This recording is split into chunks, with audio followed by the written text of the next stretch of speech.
सूरजपुर नाम का एक छोटा सा गांव था जहां धनिया देवी नाम की एक चालाक बुढ़िया रहा करती थी। उसका बेटा हरिपाल गांव का बड़ा जमींदार था। इसी ताकत और रुतबे का सहारा लेकर धनिया देवी गांव के गरीब और मजबूर लोगों को ऊंचे ब्याज पर पैसे दिया करती थी। समय पर कर्ज न चुका पाने पर वह चालबाजी से उनके खेत खलिहान और यहाँ तक कि घर भी अपने नाम करवा लेती थी। धीरे धीरे उसकी लालच भरी चालों की वजह से कई परिवार उजड़ गए, लेकिन डर और मजबूरी के कारण कोई भी उसके खिलाफ आवाज उठाने की हिम्मत नहीं करता था। अरे कोई है क्या इस घर में? भूख से पेट जल रहा है। कोई सुन भी रहा है या नहीं? माँ, क्या हुआ? आप इतना चिल्ला क्यों रही हैं? क्या हुआ? मुझे भूख लगी है और यहाँ कोई पूछने वाला नहीं। बहू रसोई में होगी माँ, मैं जाकर देखता हूँ। देखता हूँ नहीं, जाओ और उसे अभी भेज। पता नहीं कहाँ मर गई है। पूरा दिन हो गया, खाना नहीं बना। ठीक है माँ, मैं अभी उसे बुला कर लाता हूँ।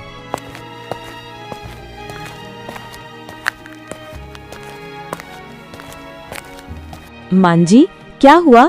आप इतनी जोर से क्यों चिल्ला रही हैं? क्या हुआ पूछती है? सुबह से भूख लगी है और अब तक खाना नहीं आया? क्या यही संस्कार है तेरे? सास भूखी बैठी है और तू चैन से रसोई में लगी है। जल्दी से खाना परोस, वरना मेरे सब्र का बांध टूट जाएगा। मां जी, बस रोटियां ही तो बना रही हूँ, अभी लेकर आती हूँ। थोड़ा सब्र कर लीजिए। सब्र कर लूं? दिन भर बहाने ही सुनूं क्या? पता नहीं क्यों मैंने तेरी शादी अपने इतने भोले बेटे से करवा दी। न ढंग से घर संभालना आता है, न बड़ों की कद्र। मेरी तो किस्मत ही फूट गई जो तू इस घर में आ गई। सावित्री रसोई में खाना बनाने चली जाती है। तभी हरिपाल मन में कई सवाल लिए उसके पास आ जाता है और धीमी आवाज में उससे अपने दिल की बात पूछने लगता है। माँ, मैं आपसे कुछ पूछना चाहता हूँ। क्या यह सच है कि आप गांव वालों से कपट करके उनके घर और जमीन अपने नाम करवा लेती हैं? पूरे गांव में यही बात फैल चुकी है, हर जगह लोग यही चर्चा कर रहे हैं। अरे बस बस, ये सब गांव वालों की फालतू बातें हैं। तू भी उन्हीं की बातों में आ गया क्या? लोग जलन में कुछ भी बोल देते हैं। मुझे बदनाम करने की साजिश है ये सब। तू इन सब बातों पर ध्यान मत दिया कर। लेकिन माँ, बातें बहुत ज्यादा हो रही हैं। हर कोई एक ही बात कह रहा है। मुझे सब पता है। मैंने जो किया है लोगों की भलाई के लिए किया है। गरीबों की मदद करती हूँ तो वही लोग उल्टा इल्जाम लगा रहे हैं। यह सब सुनकर हरिपाल वहां से चुपचाप निकल गया और सीधे गांव की चौपाल की ओर चला गया, जहां उसका पुराना दोस्त आकाश पहले से ही उसका इंतजार कर रहा था। आजा हरिपाल, इधर बैठ। आजकल दिखता नहीं है, क्या चल रहा है? बस यूं ही थोड़ी हवा खाने निकल आया था, सोचा तुझसे मिल लूं। अच्छा किया। चौपाल पर बैठे बिना दिन अधूरा लगता है। चौपाल पर फैली हलचल और लोगों की निगाहों के बीच हरिपाल के मन में चल रहा द्वंद्व और भी गहरा हो गया। खेतों का काम कैसा चल रहा है? ठीक ठाक है, मौसम साथ दे रहा है, बस मेहनत करनी पड़ती है। हाँ, मेहनत से ही सब चलता है। चल, कभी खेत की तरफ भी चलते हैं। जरूर, फुर्सत मिली तो साथ चलेंगे।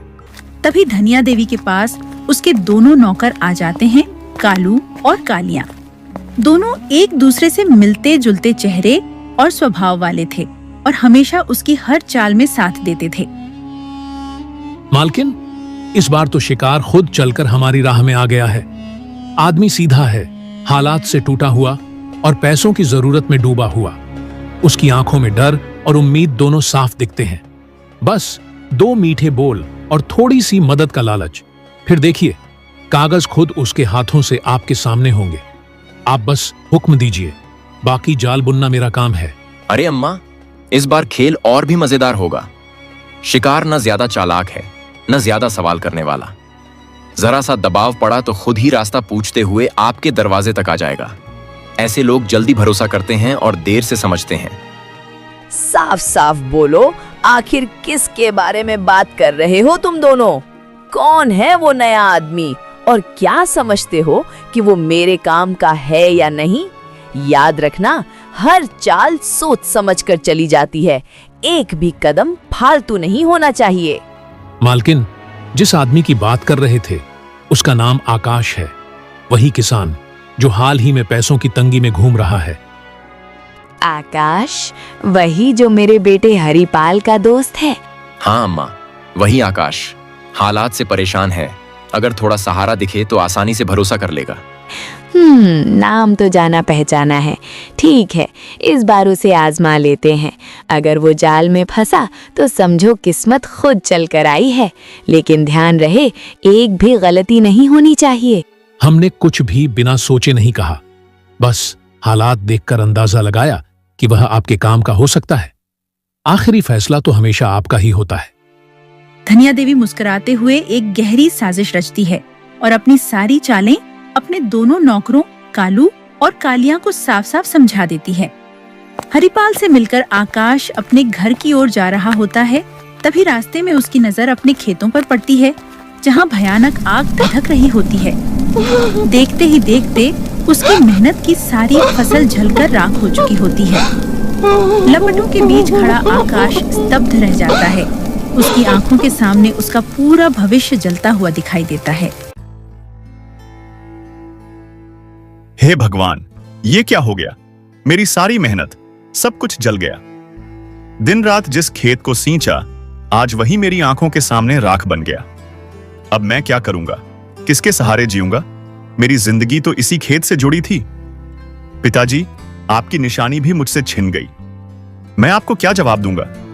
कोई तो बता दे, मेरी किस गलती की सजा है ये? मैंने किसी का क्या बिगाड़ा था?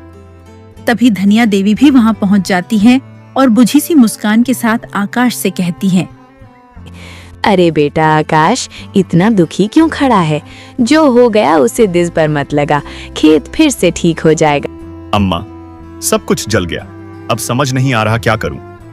चिंता मत कर बेटा, खेत को दोबारा संवारने के लिए पैसे चाहिए होंगे, है ना? हाँ अम्मा, पैसों के बिना कुछ भी मुमकिन नहीं है। तो फिर घबराने की कोई बात नहीं, मैं तुम्हें पैसे दे दूंगी, वो भी कम ब्याज पर। आखिर तुम मेरे बेटे हरिपाल के दोस्त हो। सच अम्मा, अगर आप मदद कर दें तो मेरी बहुत बड़ी परेशानी हल हो जाएगी। हाँ बेटा, मैं चाहती हूँ कि तुम फिर से अपने पैरों पर खड़े हो जाओ। आपका बहुत बहुत धन्यवाद अम्मा, आपने आज मुझे नई उम्मीद दे दी। लेकिन हाँ, एक छोटी सी बात है, बस औपचारिकता समझो। इसके बदले तुम्हें अपनी जमीन के कागजात मुझे देने होंगे। चिंता मत करना, सब तुम्हारे भले के लिए ही होगा। अगर इससे मेरा खेत बच सकता है तो ठीक है अम्मा। बेबस होकर आकाश अपने खेत के कागजात लाकर धनिया देवी के हाथों में थमा देता है और वह चालाक बुढ़िया दिखावे के तौर पर कम ब्याज पर उसे पैसे दे देती है। अम्मा, ये रहे खेत के कागजात। आपने मुश्किल वक्त में मेरी मदद की, इसके लिए आपका बहुत बहुत धन्यवाद। ठीक है बेटा, रख ले पैसे। मेहनत करेगा तो सब फिर से संभल जाएगा। बस एक बात पूछनी थी अम्मा, ये पैसे मुझे कब तक लौटाने होंगे? साल के आखिरी दिन तक उसी दिन आकर मेरा हिसाब चुकता कर देना। ठीक है अम्मा, मैं पूरी कोशिश करूंगा कि समय पर पैसे लौटा दूं। हाँ बेटा, समय का ध्यान रखना, हिसाब किताब में देर अच्छी नहीं होती। बाहर से रहम दिखाने वाली धनिया देवी के चेहरे पर अंदर ही अंदर जीत की मुस्कान होती है, जबकि आकाश अपनी जली हुई फसल और लुटते हुए हक्का को चुपचाप देखता रह जाता है। जमीन के कागजात हाथ में लेकर वह बुढ़िया अपने घर लौट आती है और कालू कालिया के साथ मिलकर तीनों जोर जोर से हंसने लगते हैं। उस हंसी में खुशी नहीं, बल्कि दूसरों की बर्बादी से मिली जीत का जहर भरा होता है, जो पूरे घर के सन्नाटे में गूंज उठता है। साल का नहीं, सिर्फ महीने का आखिरी दिन कहा था मैंने। बेचारा समझ ही नहीं पाया कि किस जाल में फंस रहा है। मालकिन, आज तो वो पैसे का इंतजाम सोच ही रहा होगा और उधर आप खेत हड़पने की तैयारी कर चुकी हैं और कागज तो पहले ही आपके हाथ में है।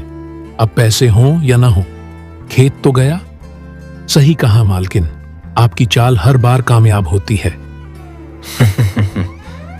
ऐसे लोग शब्दों का मतलब कहाँ समझते हैं। आखिरी दिन सुनते ही बस डर जाते हैं। महीने का आखिरी दिन हमारे लिए त्योहार बन गया और उसके लिए मातम। आज फिर किसी की मेहनत हमारी हंसी बन जाएगी। मजबूरी में आदमी दिमाग चलाना भूल जाता है। यही तो मेरी सबसे बड़ी ताकत है। देखना, आज वो खाली हाथ भी आया तो कानूनन खेत मेरा ही कहलाएगा। उन पैसों से आकाश अपने खेत को फिर से संवारने में जुट जाता है और दिन रात मेहनत करके कुछ ही दिनों में उसकी जमीन दोबारा हरी भरी हो जाती है। नई फसल देखकर उसके मन में उम्मीद की किरण जाग उठती है। लेकिन जैसे ही महीने का आखिरी दिन आता है, वही बुढ़िया बिना किसी सूचना के उसके खेत पर पहुंच जाती है और कठोर आवाज में उससे अपने पैसे मांगने लगती है। आकाश, आज महीने का आखिरी दिन है, मेरे पैसे कहाँ? अम्मा, आपने तो कहा था साल के आखिरी दिन पैसे लौटाने होंगे। आज तो सिर्फ महीने का आखिरी दिन है। मैंने ऐसा कुछ नहीं कहा था, तुमने ही ठीक से सुना नहीं होगा।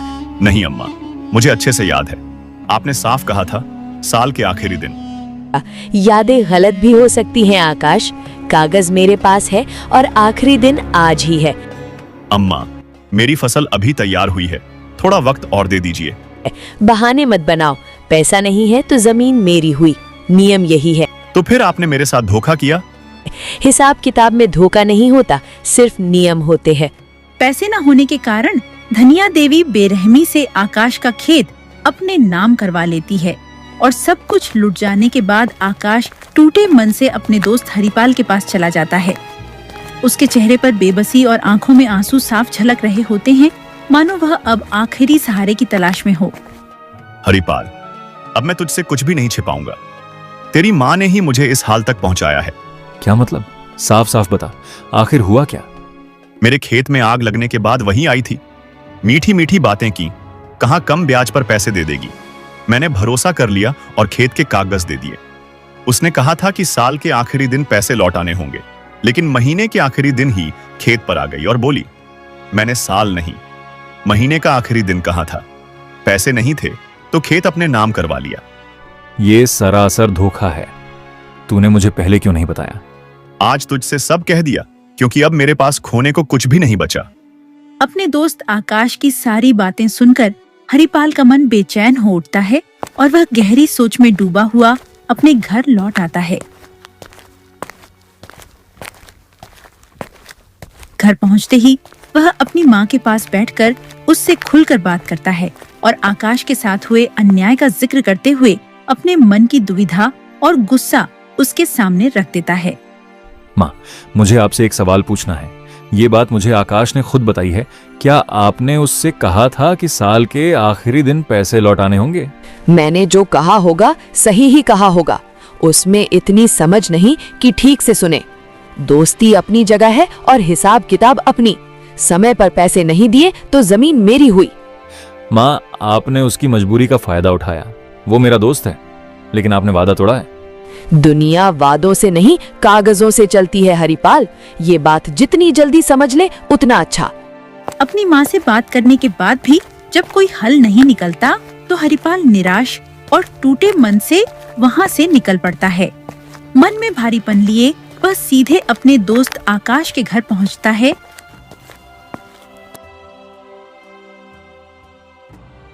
हरिपाल, तू फिर आ गया?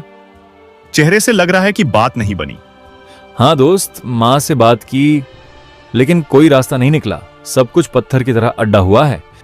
तो फिर अब क्या होगा? मेरे पास तो अब खोने को भी कुछ नहीं बचा। अभी कुछ तय नहीं कर पाया हूं, लेकिन इतना जानता हूं कि चुप बैठना सही नहीं। यही वजह है कि अब हमें साथ मिलकर सोचना होगा। अकेले कुछ नहीं होगा।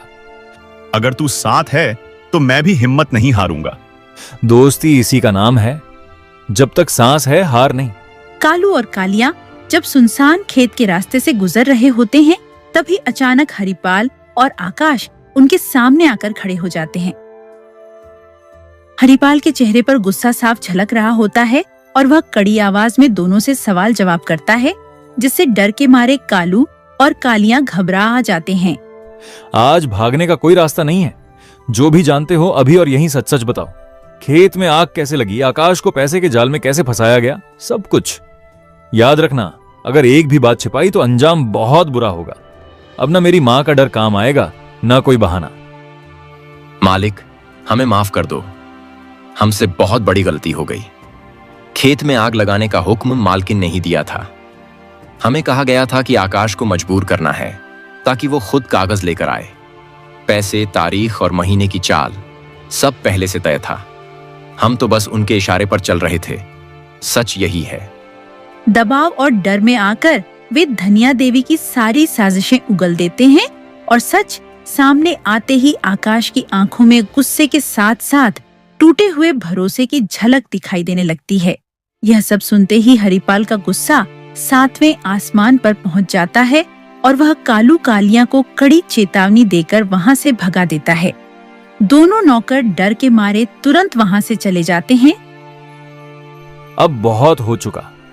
किसी की मजबूरी से खेलना आसान होगा, लेकिन मैं यह अन्याय चुपचाप नहीं देखूंगा। आज के बाद अगर किसी ने सच दबाने की कोशिश की तो उसे पूरे गांव के सामने जवाब देना पड़ेगा। तभी हरिपाल के मन में एक उपाय सूझता है। वह आकाश की ओर देखकर अपनी योजना बताता है और दोनों आपस में बैठकर धनिया देवी की साजिश को बेनकाब करने की ठोस तरकीब बना लेते हैं।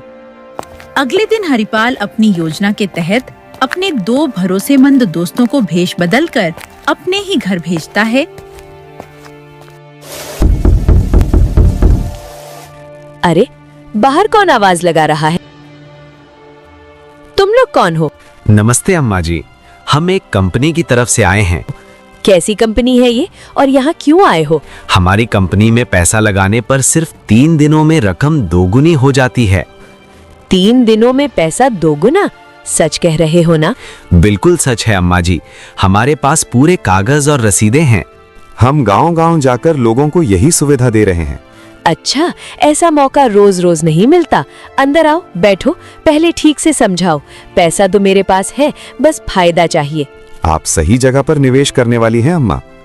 धन्यवाद, आपने हमें अंदर बुलाया। अब हम आपको पूरा हिसाब समझा देते हैं। और देखिए अम्मा, ये रहे हमारे कागज और मुहर, सब कानूनी हैं। गांव के बड़े लोग भी हम पर भरोसा करते हैं। अब बताओ, ये 3 दिनों में पैसा दोगुना कैसे होता है?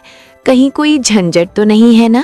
बिल्कुल नहीं अम्मा जी, हमारी कंपनी पैसे को अलग अलग जगह निवेश करती है, इसलिए मुनाफा पक्का होता है। आप बस 3 दिन इंतजार कीजिए। अगर सच में पैसा दोगुना हो गया तो ये तो बहुत बड़ा फायदा है। बिल्कुल अम्मा जी, जितना ज्यादा पैसा उतना ज्यादा लाभ। ठीक है, तुम लोगों की बातों में दम लग रहा है। मैं अभी सारे पैसे ले आती हूँ। बहुत अच्छा फैसला किया आपने। 3 दिन बाद आप खुद देखेंगी, पैसा भी और मुनाफा भी। यकीन मानिए, आप खुश हो जाएंगी।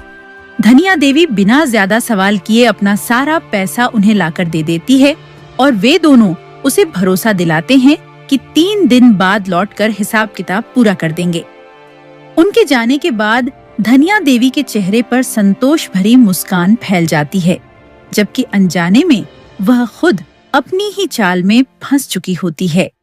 3 दिन बीत जाते हैं, लेकिन उन लोगों का कोई भी अता पता नहीं चलता, जिससे धनिया देवी का मन बुरी तरह घबरा जाता है। वह बार बार दरवाजे की ओर देखती रहती है और बेचैनी में इधर उधर टहलने लगती है। तभी अचानक हरिपाल उसके सामने आकर खड़ा हो जाता है और सख्त लहजे में बोलता है, जिससे धनिया देवी के चेहरे का रंग उड़ जाता है। माँ, आप इतनी घबराई हुई क्यों लग रही हैं? इधर उधर क्यों टहल रही हैं? सब ठीक तो है? कुछ नहीं हुआ है, यूं ही मन